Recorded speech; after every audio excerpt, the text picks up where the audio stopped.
Hello collectors, it's Steven here and I'm bringing you another review. This time it's a ball of fucking magnets, yeah! Or its official title, the Nendoroid Kirby.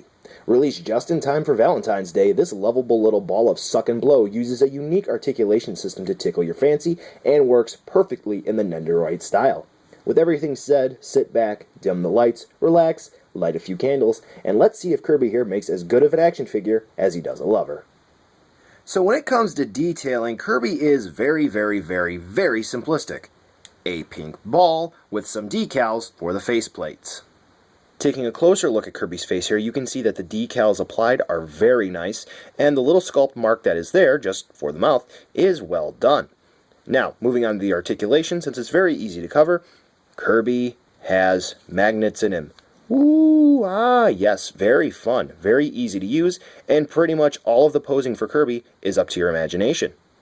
Now, something to keep in mind, these are magnets, so you want to be very careful with Kirby and not put him near any electrical devices, specifically stuff that can hold data, like hard drives or smartphones, which I'm using to record this review. So anyway, like I said, Kirby, very interesting articulation mechanism. He can be put in pretty much any pose you would like. So if you want to put him with his hand down here, like he's doing a fist pound, you can do that. If you want his feet up on his head to make it look like he's doing a handstand like this, you can do that too. Or if you just want to take everything off of Kirby like this, and just make him your standard pink ball, you can do that. This figure is basically a build-your-own Kirby. And moving on to accessories, Kirby does have multiple faceplates, and to swap them out, all you have to do, as you can see this seam line here, just grab Kirby like so, twist, and pop the faceplate off. Kirby comes with his puffer face, so he can float, and Kirby comes with his face to make it look like he's inhaling, and finally Kirby comes with this angry too edgy for you, needed for American audiences faceplate. Ooh, so angry.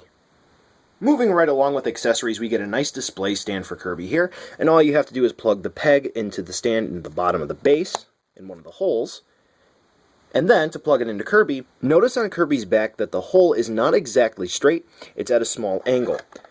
So, be careful when lining it up, and plug it into the stand, and there you go. Now you can display Kirby puffing away. Now continuing with Kirby's accessories, we do get an extra hand, easy to swap out. Take one off, put the other on, with this little peg in it. Now, this little hand is useful for a few accessories. However, there is another use for it, which is rather, say, unorthodox. If you don't want to use that Nendoroid display stand, you can put it on his butt, like that, and you can use it as a way to keep Kirby standing. So, may not necessarily look the best from the back, but if you don't want the Nendoroid display stand on your shelf, this is a nice alternative. Now the first weapon that Kirby comes with that I'll go over is the Star Rod here. Ooh, the sculpt is rather, I guess you could say soft, but it's from a Kirby game, so totally understandable. And the red and white paint for the handle, it's nicely applied. Nothing to really say here aside from, hey, it's a Star Rod accessory. On the bottom of it there is this little hole, which is meant for the extra hand Kirby comes with. All you have to do is plug it into the peg, just like that, and now you can have Kirby flinging some stars around. Next up for accessories are two different abilities of Kirby, one being Sword Kirby, the other being Fire Kirby. And to make Kirby hold on to these extra accessories to take on these two different abilities is super duper easy to do. Now for both of these abilities Kirby has, there is some sort of headgear associated with it. So for the Sword Kirby you get this cap, which looks like it's something out of the Legend of Zelda series, and all you do is you attach it to Kirby's head, which is held on by magnets. Simple enough here, so it looks like Kirby's ready to slice up some bad guys. But in order for Kirby to do so, you need a sword. And that sword is very nicely done. Nice metallic gold, blue, and silver paint. And when I say it's nicely done, I'm not just saying that as a cop-out. The paint application is pretty sweet, and it's pointy, so you can probably stab someone with this if you really wanted to. So, there's a hole on the bottom, and all you have to do is slide it into the little peg, and voila! Now Kirby's ready to slice a bitch up. Next up, for Fire Kirby, you also get a nice piece of headgear, which is made of translucent plastic and solid plastic with some great paint application. So, very cool indeed. And look at that gem right in the center. Nice, shiny blue.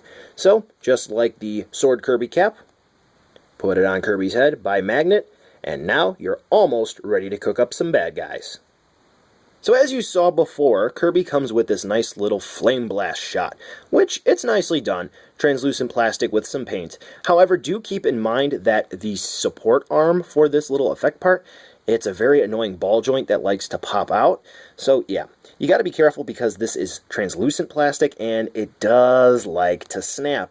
So don't ham-hand it, don't force it. If the ball joint doesn't want to go in the socket, heat it up a little bit. Now, to get Kirby to use the flame effect part, all you have to do is take this part of the support arm with the right angle where the ball joint is, and just pop that into the base, and line it up with Kirby's mouth as best as you can. And there you go. Now Kirby's shooting out some fire.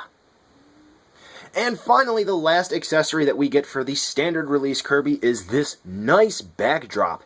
Now, some might say this is a stretch in calling it an accessory, but considering Nendoroids are primarily display pieces, this definitely livens up any display. Now, like I said, these accessories are all you get with the normal version of Kirby, meaning the retail release. However, if you do manage to pick this up through the Good Smile Company online shop whenever it is available for order, you get the Maxim tomato. Ooh, so fresh, so nice. Great decal application, nice paint. Now, why is this a web shop exclusive? Because fuck you, that's why. You don't deserve to get the full figure if you purchase it at retail. Yeah, pretty dumb move. But anyway, it works, and putting this on Kirby's hand is super easy to do. Just like all of the other accessories Kirby has that he can hold, you plug it in the hand, like so, nice and easy fit. And voila, Kirby is holding the tomato. So, there you go. Super rare, awesome accessory that forces you to pay more. Yeah, is it worth it? Up to you. So, overall, not counting the Maxim tomato, you get some pretty nice accessories with Kirby. However, it would have been nice if we gotten something like a Warp Star 2, or maybe we get a super mega weapon instead of the normal sword. We could get maybe the big sword that he's known for using in some of the games. But overall, you get a nice package with Kirby here.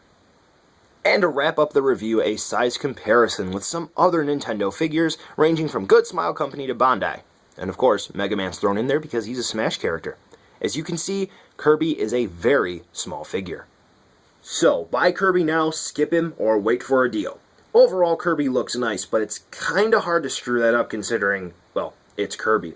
And the articulation is pretty well done. You get all those magnet parts that can move around, and basically, its range of movement is only limited to your imagination. However, do keep in mind, keep this away from electronic devices, specifically those which can hold data, because the magnets are super strong, and I've heard reports of this guy wiping out a hard drive.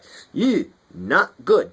Don't want to do that. The accessories are nice. We get a nice representation of everything Kirby's used in all the different video games. However, we're missing the iconic Warp Star, and one accessory is limited to an archaic method of purchasing. Overall, though, Kirby is a nice figure, and it's definitely a quality product. However, considering it goes for about $45 to $50, depending on where you get it, of course, it may be a tough pill to swallow because it's so small. But don't worry. This is a very high-quality figure. Well, that's it for this video. Be sure to give it a like and be sure to subscribe. While you're here, why don't you go ahead and click on the thumbnails on the screen now? You'll be taken to some other awesome videos. Be sure to check the description for some neat links hand-selected by me. Thanks again, and I'll catch ya in the next video.